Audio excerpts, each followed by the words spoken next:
Bismillahirrahmanirrahim. Assalamualaikum warahmatullahi wabarakatuh. Kembali lagi bersama di acara Dialog Pak Kiai dan Denaba. Tentunya saya Denaba dan juga Bapak Profesor Dr.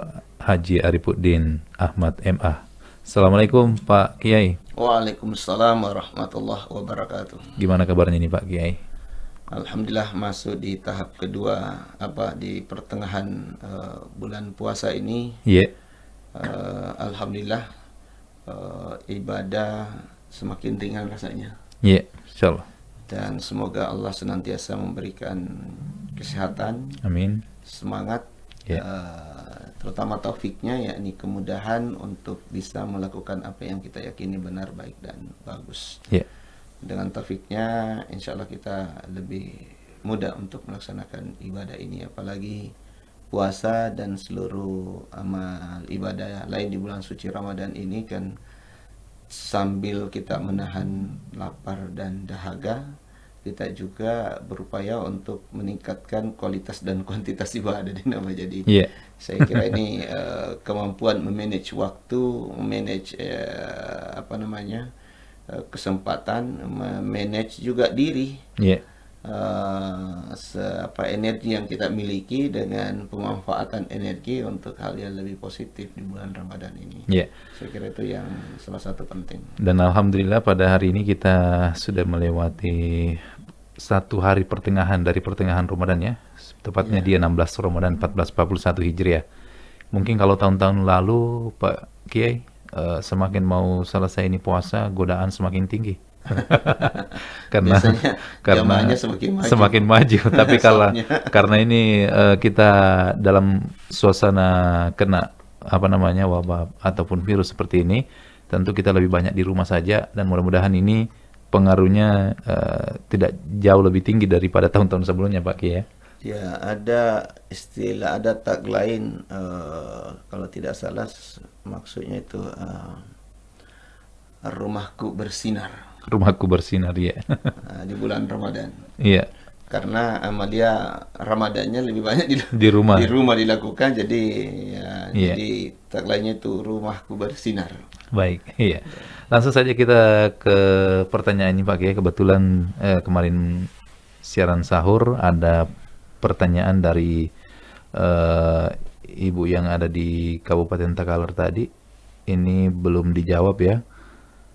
Oh ini tadi, yang tidak disebutkan namanya nih, hamba Allah Pak Kiai. Yang kemarin sempat belum kita bahas. Ini apabila seseorang, apabila seseorang tidak sholat subuh karena ia bangun kesiangan, apakah orang tersebut mendapat dosa? Terima kasih. Mohon pencerahannya. Saya juga, kalau tidak salah ada yang lupa tadi, orang yang kerasukan ya. Oh iya. Itu juga ada belum dijelaskan. Iya, belum juga. Jadi ada dua pertanyaan yang belum dituntaskan ini Pak Kiai. Baik. Bismillahirrahmanirrahim. Alhamdulillahirabbil alamin. Shalatu wassalamu ala asyrafil anbiya'il mursalin wa ala alihi washabihi ajmain wa ba'd. Terima kasih Jenabah dan seluruh pendengar di acara ini. Mungkin ada yang kadang-kadang mendengar, ada juga yang boleh jadi setiap malam hanya menjadi pendengar, ada juga yang serius dan sambil bertanya. Bahkan ada yang 2 kali melemparkan pertanyaan ini Pak Kiai, tapi saya usahakan dulu, selesaikan dulu pertanyaan-pertanyaan yang belum dijawab pertanyaannya. Seperti misalnya Pak Taswin, sebentar ya. Mudah-mudahan ada waktu pertanyaan selanjutnya ini yang kedua bisa dibahas nanti Pak Kiai. Jadi ada yang mungkin sudah sering mendengarkan ini, akhirnya tertarik untuk kembali mengajukan pertanyaan begitu Pak Kiai. Baik. Ya, jadi saya menanggapi dulu barangkali pertanyaan yang terlangkahi kemarin. Sahur dan Nabah soal yang kerasukan. Dari Pak Adi Hidayat. Jin ya. Kerasukan. Manusia itu sudah dinyatakan oleh Allah dan diposisikan sebagai ahsanu taqwim. Dia adalah makhluk yang dari segi bentuknya saja sudah yang paling bagus. Dan juga disebutkan di ayat dan hadis bahwa anak cucu Adam itu sudah dimuliakan, karrama bani Adam itu ya. Jadi sudah ditetapkan. Tetapi posisi kita kalau sudah dimuliakan bukan berarti bahwa mulia terus. Ya. Itu ada keterlibatan manusia itu sendiri untuk menjaga kemuliaannya. Yeah. Itulah sebabnya kalau kita misalnya membaca ayat dalam surah Al-An'am barangkali, ayat 179 ya. Di situ kan disebutkan naudzubillahi minasyaitonir rajim wa laqad zara'na li jahannama katsiran minal jinni wal ins lahum qulubun la yafqahuna biha wa lahum a'yunun la yasma'una la yabsiruna biha wa lahum ya seterusnya. Situ kan ulaika kal an'am bal hum adall. Jadi manusia secara umum memang sudah diciptakan yang paling bagus bentuknya bandingkan dengan makhluk yang lain. Dan sudah dimuliakan karena kita lahir dalam keadaan fitrah, berarti ada potensi kesucian, keilahian yang kita bawa berbeda dengan makhluk yang lain. Termasuk malaikat. Malaikat ada kekurangannya karena tidak dinamis, karena itu tidak bisa menjadi khalifah. Ya tentu ada kelebihannya juga karena dia makhluk tidak berdosa. Nah, tetapi ketika dia menjadi iblis maka berdosa terus dia. Karena dia al-jin. Nah, sepertinya juga manusia ada juga karena diangkat jadi nabi tidak berdosa. Tapi ada juga yang menjadi seperti Abu Lahab, menjadi Qarun, menjadi Fir'aun berdosa juga terus ya karena menjadi kufur kan itu. Jadi itu tergantung, makanya disebutkan bahwa lahum qulubul la yafqahuna biha walahum azanun la yasmauna biha walahum ayunun la yubsiruna biha. Nah, jadi kita sudah diberi kelengkapan instrumen hati. Ada pendengaran, ada penglihatan.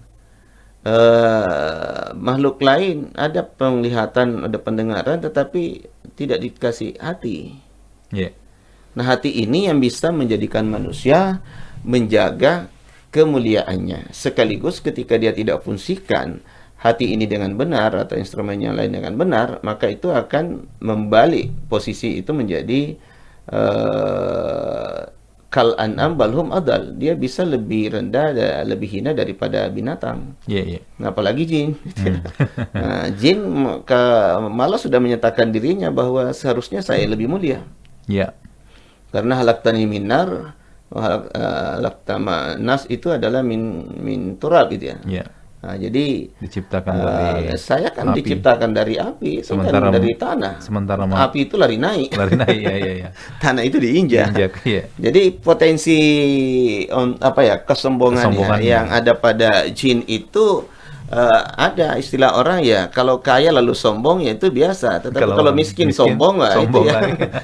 Kurang ajar sekali. Udah miskin sombong lagi. Nah, ini karena ada potensinya untuk sombong karena dari sisi sumber penciptaan dia merasa lebih tinggi gitu ya. Jadi nah, karena itu yang ada senantiasa dimiliki oleh jin menjadi sifat utamanya adalah kesombongan, maka bagaimana dia berusaha untuk merendahkan manusia. Sehingga kemudian berahla juga sama jin karena dia minta izin sama Tuhan untuk bisa menggoda manusia, bahkan diberi izin untuk menggoda dari arah depan, belakang, samping, kiri, kanan. Tetapi ternyata jin lupa untuk menggoda dari atas dan bawah. Nah, jadi ulama kemudian menafsirkan bahwa kalau tidak mau digoda sama jin, supaya jinnya tidak berhasil menggoda Anda, maka Anda harus selalu bersujud kepada Allah dan memohon perlindungan kepada Allah. Bersujud simbolnya ke bawah dan memohon perlindungan itu simbolnya menengadah ke atas atau berdoa. Ada mungkin juga doanya itu Pak Kiai. Ya, kalau doa ini kan macam-macam. Bisa dibuat, bisa juga ada yang riwayatnya sudah ada sebelumnya. Karena doa ini ke bahasa Bugis juga bisa. Boleh ya. Bisa ini doa itu kan permohonan. Jadi kalau kita berlindung kepada jin atau setan kan itu banyak doanya. A'udzubillahi minasyaitonirrajim saja sudah perlindungan kepada setan. Mengucapkan nama Allah ya, bismillahirrahmanirrahim. Bismillah juga bisa. Jadi makanya setiap kalimatillahit tamma min syarri ma khalaq. Seluruh makhluknya termasuk jin itu juga sudah bagian dari doa untuk berlindung. Jadi setiap mungkin melakukan apapun itu awali dengan bismillah. berlindung kepada Allah atau minta izin sama Allah. Jadi kan ada dua, Pak. Bismillah dan auzu. Oh iya. Jadi kita dengan nama Allah atau berlindung kepada Allah. Jadi kalau kita menghindari sesuatu maka auzubillahi minasyaitonirrajim. Atau auzubikallimatillahi tammah itu salah satu. Jadi termasuk itu berlindung. Termasuk kalau mau kirimkan pertanyaan tak bacakin dulu bismillah. Supaya terlindung. Atau tidak disalahpahami oleh Pak Kiai. Nah, jadi kembali pada persoalan ini. Jadi memang jin itu sudah minta izin kepada Allah untuk berusaha menggoda dan bahkan bisa menjerumuskan manusia itu sampai dia bisa menguasai. Jadi kalau ada istilah tadi kerasukan itu bisa saja. Jadi jin bisa mempengaruhi orang ini karena dia tidak terlindungi. Mungkin dia tidak memang berusaha untuk berlindung. Makanya Rasulullah samping apa yang mengajarkan kepada kita setiap mau melakukan hal yang baik bismillah, dan setiap kali kita ingin ada tempat yang mengkhawatirkan maka kita harus berlindung, termasuk masuk WC kan juga berlindung kan itu ya. Jadi mau tidur samping ada doa bismillah, ada juga doa supaya kita jangan sampai diganggu di saat tidur. Apa kekuatan kita kalau tidur? Semut saja kita tidak bisa tolak. Apalagi corona. Ada juga yang bertanya biasa begini Pak Kiai. Kira-kira jin itu punya agama juga nggak? Karena biasa ada bilang jin. Kalau di surah Al-Jin disebutkan bahwa ada kelompok jin beriman, ada kelompok jin yang kufur. Itu ayat yang menyebutkan. Kajian saya justru Al-Jin fil Quran, saya pernah membahas itu semua makalah. Kesimpulan saya, jin kan makhluk mukallaf. Jadi wa ma khalaqtul jinna wal ins illa liya'budun, itu makhluk mukallaf. Juga disebutkan tadi di ayat bahwa zaratna li jahannam katsiran minal jinni wal ins. Berarti pada hakikatnya kita manusia dan juga jin itu sama-sama makhluk mukallaf. Jadi sama diberi ini, dan karena itu ada yang beriman, yang beriman bosnya itu namanya malaikat, yang menjadi rasulnya, saya pahaminya begitu. Nah, kalau rasul dari manusia namanya nabi, saya memahaminya begitu. Mungkin sedikit ada perbedaan dengan pandangan ulama yang lain itu Tapi saya memahaminya begitu, bahwa di kalangan jin ada rasul, di kalangan manusia ada rasul. Rasulnya manusia namanya nabi, dan rasulnya jin namanya malaikat. Nah, jadi sama-sama ada kufur, ada yang beriman, ada yang menjadi petugas Allah, dan juga tetapi tugasnya yang berbeda. Malaikat ada yang ditugasi menyampaikan wahyu hanya kepada Muhammad, tapi ketika Muhammad dikasih wahyu sampaikan oleh Jibril itu untuk seluruh manusia. Nah, jadi itu berbeda. Jadi kembali pada substansi pertanyaan tadi, bahwa kenapa jin bisa merasuki? Karena manusia itu yang tidak memuliakan dirinya. Salah satunya dia lupa berlindung kepada Allah, atau bahkan kadang-kala memang minta pertolongan sama jin, bersahabat sama jin, lalu kemudian dia ada istilahnya apa itu? Diperbudak. Ada ininya, kalau minta tolong sama jin atau kerjasama dengan jin, jadi ada persekutuan, tetapi ada apa istilahnya itu? Kalau misalnya ada tumbalnya. Nah, makanya itu biasa ada orang kerjasama dengan jin, lalu kemudian harus potong ini, harus potong ini, harus ini. Itu tumbal sebetulnya, karena itu menunjukkan dia kerjasama. Nah, ada juga orang tidak kerjasama, tetapi mungkin orang ini kemudian sering digoda karena boleh jadi dia adalah orang yang lemah dari sisi keyakinannya. Atau memiliki kepekaan untuk hal-hal yang seperti itu, sehingga dia terus digoda. Nah, karena kalau dia tidak kuat pertahanannya, apalagi salatnya tidak bagus, tadarusnya kurang bagus, doa-doanya kurang banyak. Itu bisa saja tembus itu. Maksudnya bisa dipengaruhi. Akhirnya bisa dirasuki. Apalagi kalau ada kiriman-kiriman lalu tidak ada pertahanan, makanya sebagai manusia makhluk lemah, maka kita selalu berlindung kepada Allah Subhanahu wa taala, terutama pengaruh dari setan itu. Pengaruh dari setan. Setan itu sifat sih sebetulnya. Kita beralih ke pertanyaan yang hampir juga yang tadi ketinggalan ini ketinggal. Tapi ini ketinggalannya kemarin itu memang waktu waktu terbatas. Soal orang yang terlambat bangun salat subuh. Kan orang tidur itu salah satu kelompok yang tidak yang diberi keringanan, pengecualian. Orang tidur sampai terjaga, orang gila sampai tersadar, anak-anak sampai balik dia. Tapi kalau misalnya sudah terdengar, dia dengarkan azan subuh, dia terbangun sebenarnya, ini tapi dia dengar azan. Tidak, maksudnya ini kan itu mungkin yang tidak dimaafkan itu kalau begitu pakai. Dia sudah dengar suara azan subuh tapi dia lanjut lagi tidur. Akhirnya ketiduran sampai siang, pagi. Ya, dia sempat Lalai. terjaga, tapi lalu kemudian dia putar bantalnya. Dia putar bantalnya lagi. Dia sempat dengar suara azan tapi dia itu tidur namanya lagi. Lalai. Tapi kalau memang betul-betul kita malas. Itulah sebabnya biasa disebut salat subuh itu salah satu salat yang berat dilakukan. Bahkan disebut sebagai salat bardain, 2 waktu dingin.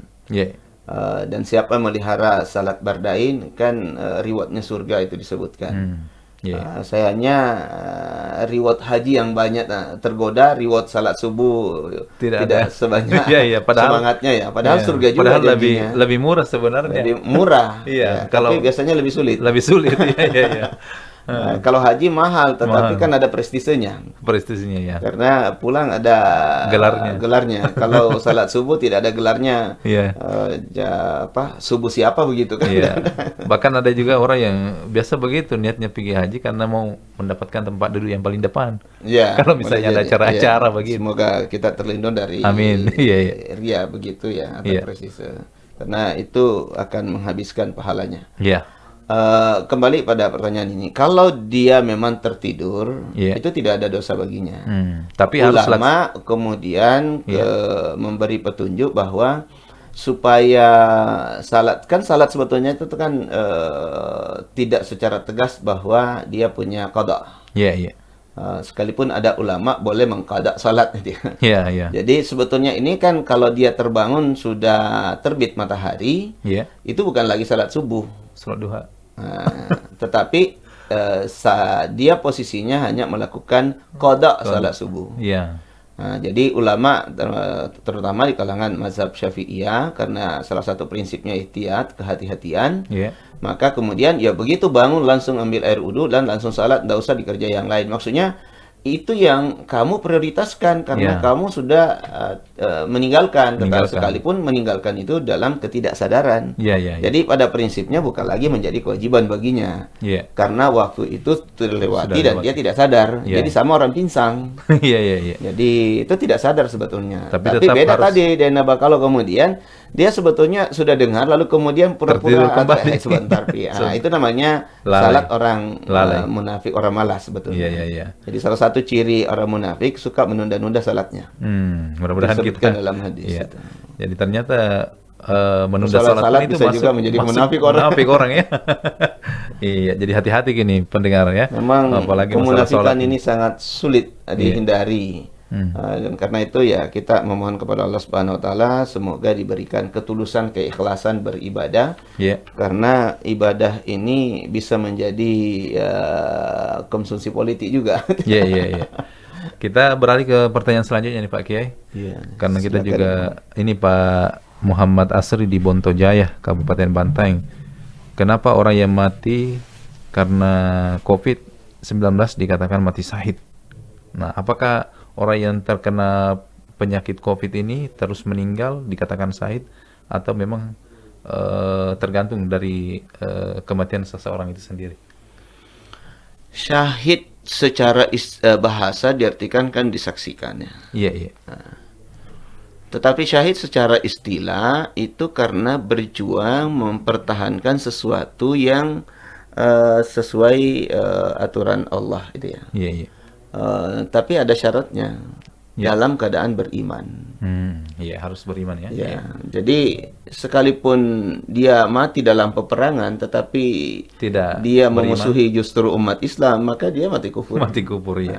Dia kemudian misalnya dalam perang bersama dengan tentara Islam, tetapi kemudian dia melarikan diri berpisah dari pasukan, lalu kemudian didapat sama lawan, lalu dia dibunuh, itu bukan mati syahid. Termasuk juga mati sia-sia juga. Mati sia-sia mati juga karena lari dari medan perang. Nah, jadi Kenapa kemudian disebutkan COVID-19 ini kalau mati gara-gara itu? Karena semua penyakit yang sesungguhnya kita lawan.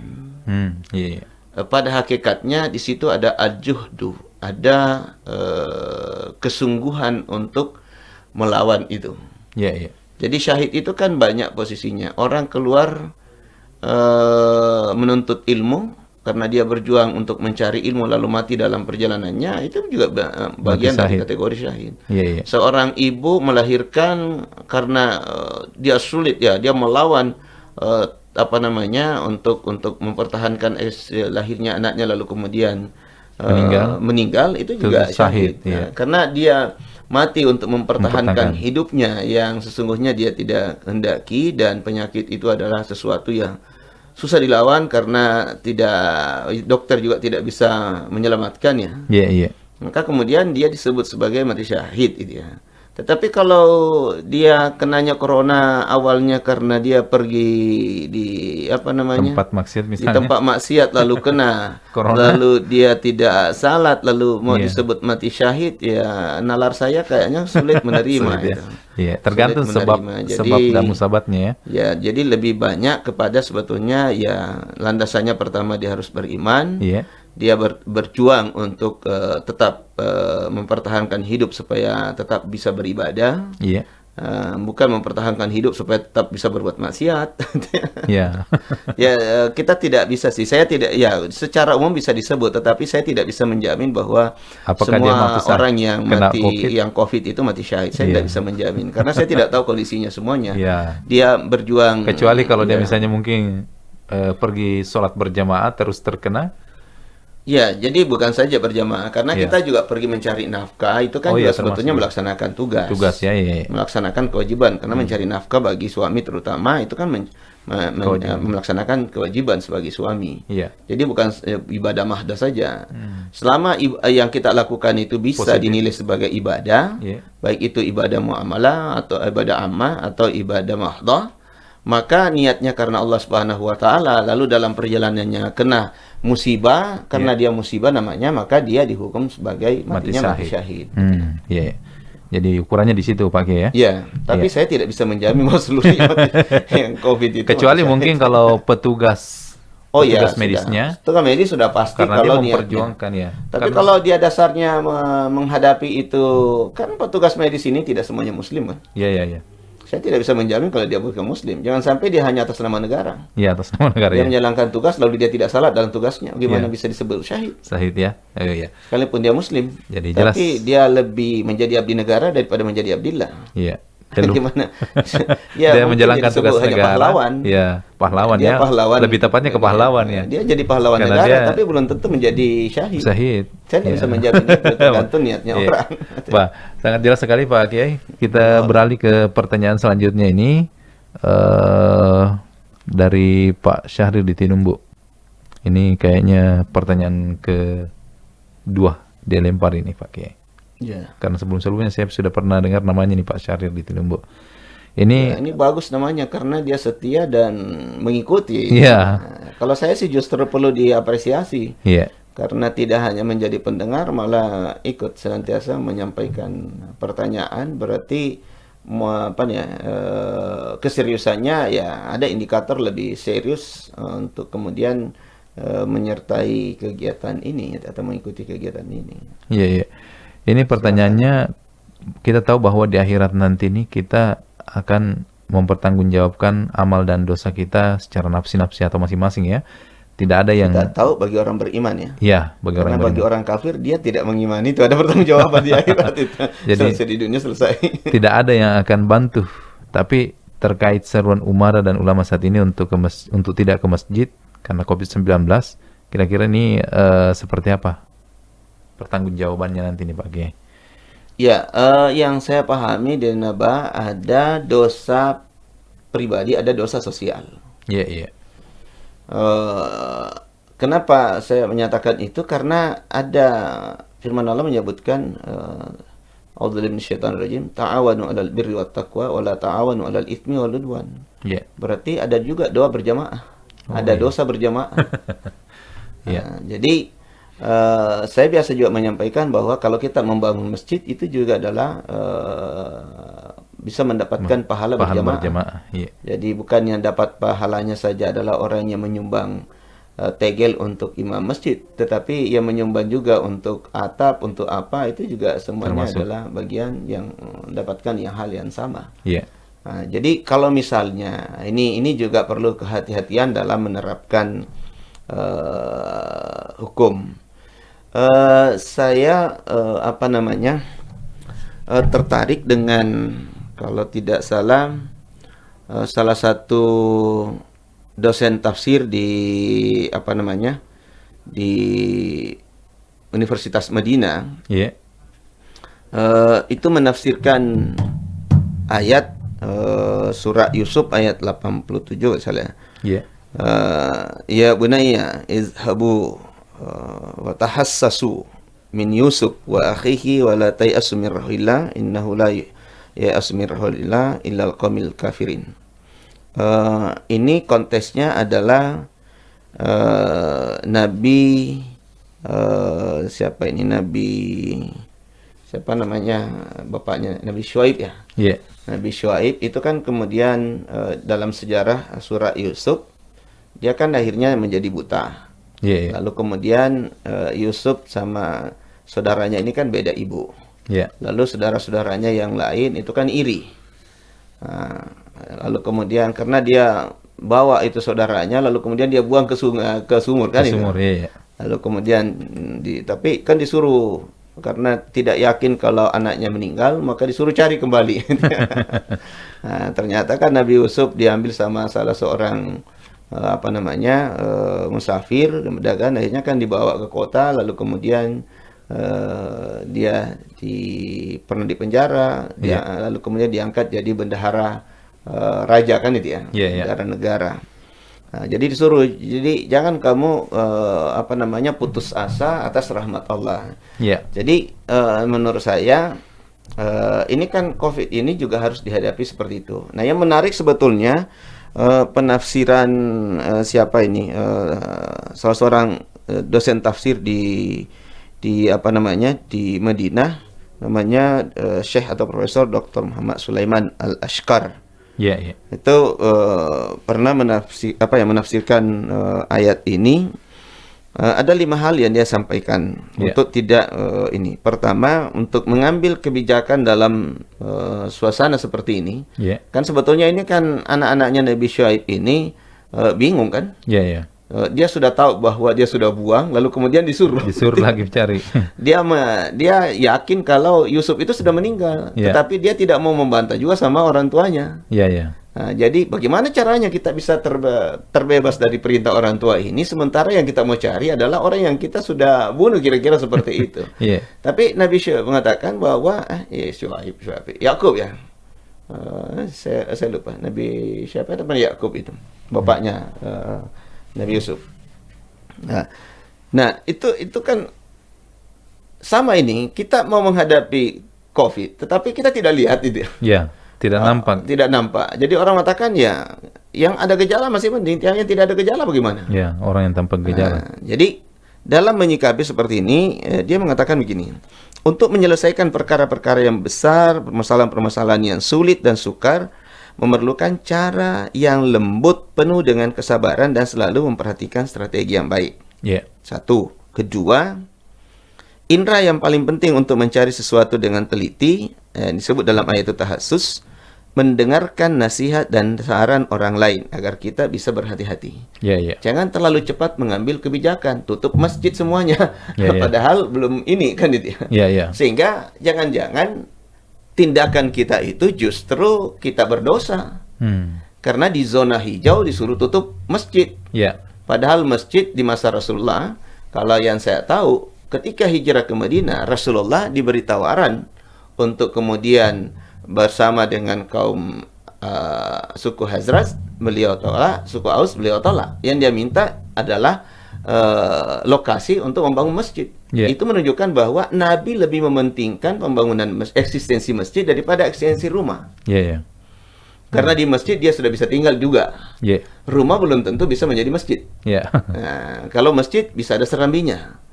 Jadi kalau saya memahami, Nabi memposisikan masjid itu adalah lebih penting masjid daripada rumah. Itu artinya apa? Eksistensi masjid harus dijaga.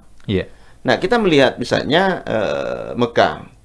Sekalipun di sana lockdown bukan sekedar PSBB. PSBB. Lockdown, tetapi masjid tetap jalan.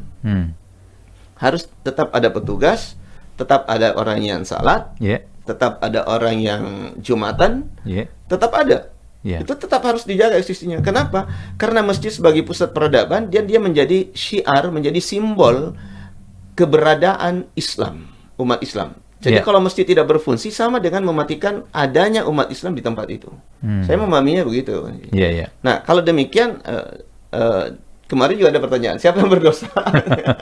Ya, menurut saya ya kalau petugasnya yang salah menafsirkan, kalau dia hanya salah menafsirkan masih bisa. Tetapi kalau sengaja salah menafsirkan, hanya karena kepentingan mau mendapatkan prestise atau pujian dari pimpinan atasannya, bahwa dia lebih, ini tidak ada karena saya tegas. Ya, tegasnya berlebihan.